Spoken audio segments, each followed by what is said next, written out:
Hey everybody, we're here in the Possibility Group, and I am so thrilled to introduce you to Cheryl Rhodes from the Possibility team, who's on the call with us today. And then we have actually one of our own members from the Possibility Group, Brian Maxey. Brian comes to us from Vegas. He has worn many, many hats, including business owner, CEO, consultant, and he is also an author of an amazing book called Time to Grab Your Balls. And as you know, we love to talk about stories of possibility and having your possibility come true. And when we got to know Brian, we realized that, in his career, many, many, many times, he seems to have this ability to continue to pivot and shift and jump and land and, sort of bring this great positive mindset, experience that helps him sort of navigate this. So we wanted him to come on and just share a little bit about the leaps that he's taking and, his philosophy around what enables him to be able to do this on the regular without a lot of stress and strife and, everything else that a lot of us seem to get bogged down in. I think that's what jumps out to me the most about you, Brian, is that, you have gotten to a place where making a leap is not even a stretch. Like the concept of making a leap is just a natural side of it. So I'd love to turn it over to you, share a couple of whatever leap you want to start with, and then tell us what about your mindset enables you to do this. Sure. So, and I just want to start by, I appreciate you having me on. I love doing this, and if it helps somebody, fantastic.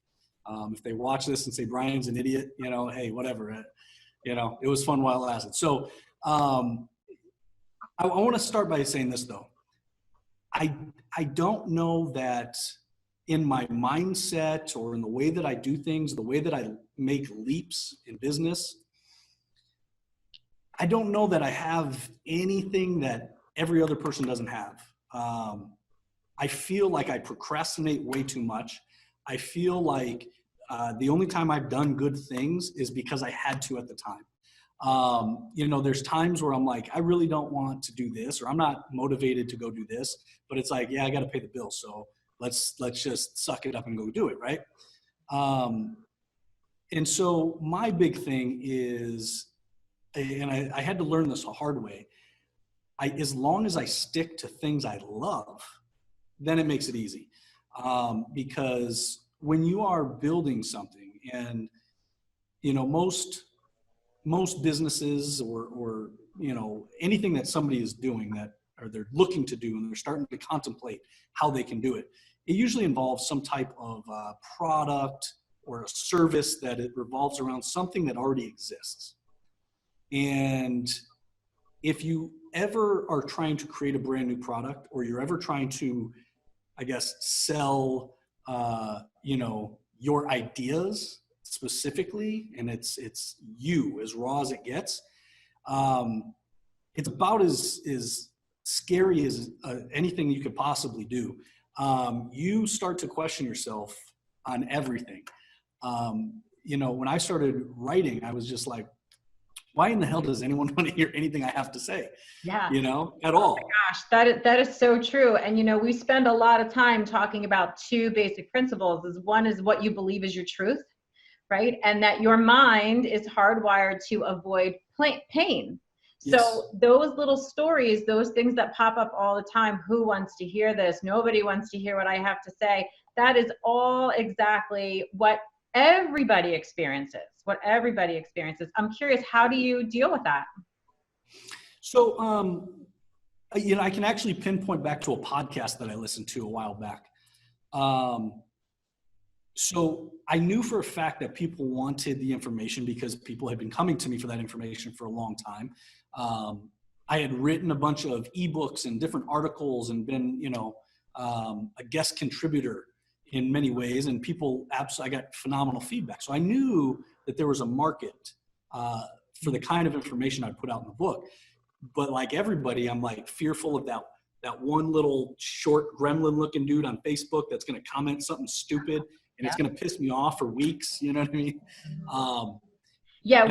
Which is also like so human nature, right? So 75 people can be over here telling you how amazing you are, but we're just going to listen to that one little guy over there that really doesn't matter at all.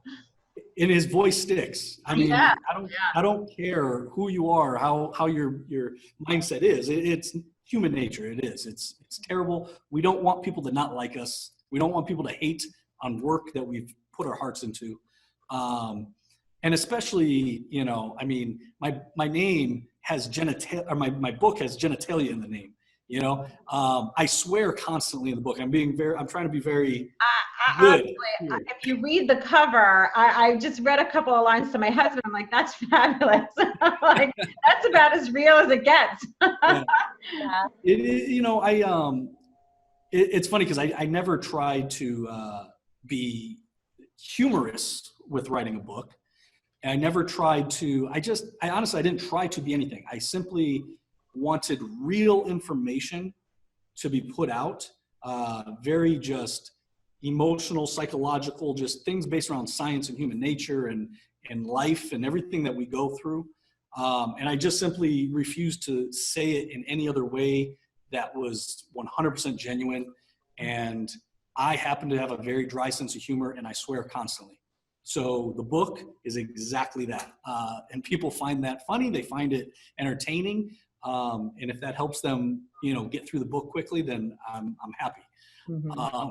I I think people just enjoy the authentic side. You know, we spend so much time sort of hiding who we are, what we think.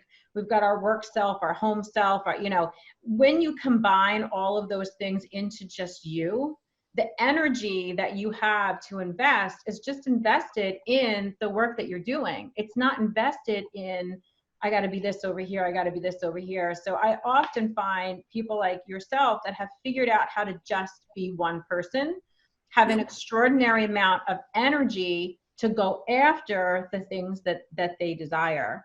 I think that is such a great, you know, comment about just being human, being you, putting down the shield, acting authentically, putting yourself out there, and that it is the scariest thing you can do. But oftentimes the rewards are beyond our wildest dreams, right? They're beyond possibility. You know, when did you write the book? A couple of years ago. Okay, so think back 10 years ago. Would you have ever considered you to be an author that gets called to do speaking engagements and is currently writing more books? Like, could you ever have envisioned something like that neither myself, my high school English teacher, my college English teacher, I guarantee none of us saw that coming. I love it. And especially with the way that it came about, because when I wrote stuff in the past, I tried to be as corporate and polite as possible. And, you know, especially writing about business, because I did a lot of business writing, you know, and it wasn't me. You know, I can look back at stuff I've written in the past and it's just like, well, that's not my voice. Now that you've heard my voice, anybody that's watching this, if you hear my voice right now, when you go read my book, you will hear this voice coming off the page. I promise you.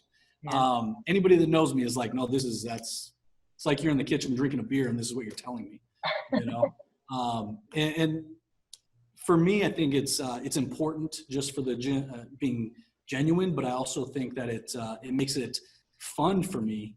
And it's probably the only reason I finished the damn thing, you know, because if I hated doing it and I'm like, oh, I got to go be polite on the laptop real quick, you know, I probably wouldn't do it.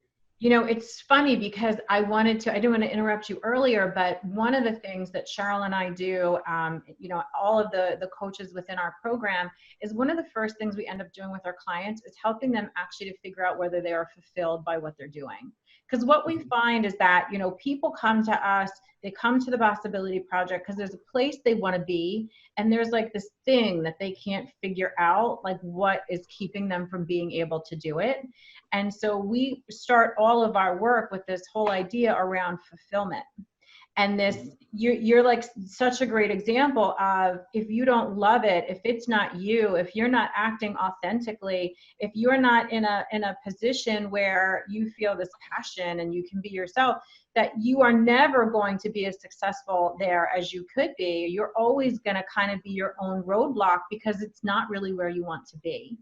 And what we find is people come into our program, they come into the Possibility, they come into the the coaching program that we run, and they literally leave their corporate jobs or they jump industries, or they're all of a sudden off to go write a book. They almost never leave us in the same place where they came.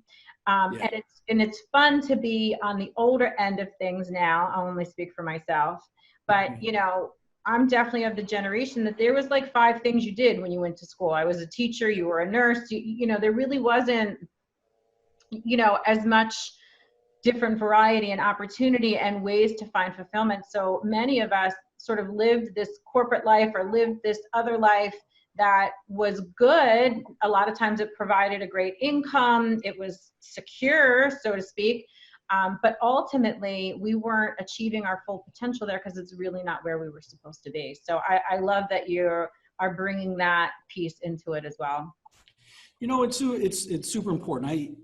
I look back, and when I was younger, like you said, half my family were air traffic controllers, half my family were police officers. And so, of course, coming out of high school, I was accepted to both because what else am I going to get into? And I was kind of the black sheep of the family because for whatever reason, I just knew it wasn't right for me. And I turned them both down. After being accepted to both, I just said, you know what? Thanks, but no thanks. I just don't see myself doing that, You've been leaping your whole life. Yeah.